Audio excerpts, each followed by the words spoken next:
Wow, wow. Hello. Yan.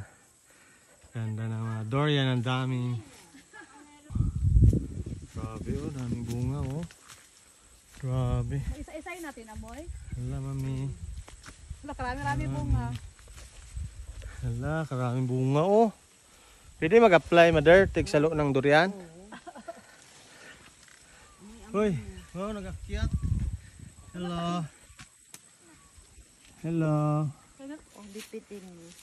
Pwede na siguro ito, oh. Pahinugin mo lang. Hindi, parang matanda na itsura niya. Nakabango. Pero talaga ano dyan?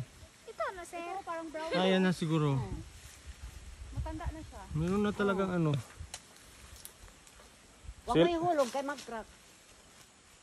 Ako, saluin ko. Aba, ito, mabango. Yeah! Kachamba. Mabango siya totoo kasi parang matanda na itsura niya.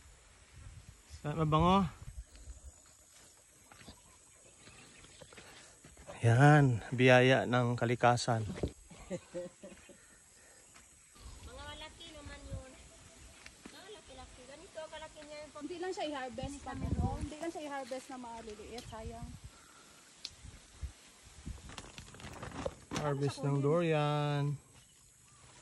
Harvest ng durian. Yan.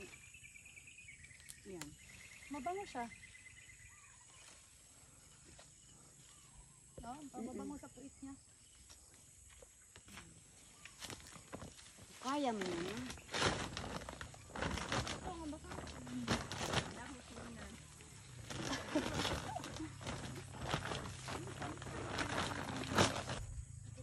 Ay, nabantayan mo. Hindi kasi bit-bit niya yung durian.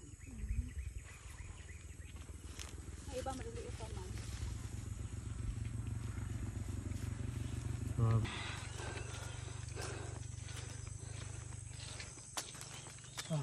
Ilang kilo yan?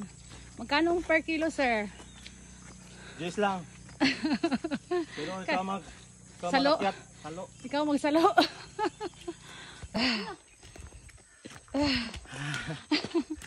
Kaya maingay. Nagnakaw ng durian. Nagnakaw ng durian. Oh, isang sako pa doon. Wala, Meron marami pa pa doon, no? puno. Meron pa doon. Oh. Doon, oh. Meron pa siya. Oh. Tingnan mo. Yan. Pati aso, oh. Ayaw Wait, nagalaway-laway na siya. Oh. Galunok na siya ng laway. Sabi, hindi magkain ng durian. Ang doon. Amuyin mo. Matinik ang Makatinik ng uso. Yan. Doon ang puno ng durian. Mayroon pa doon. Marami na kami. Ako kanina, gulay pa. Ay, oo.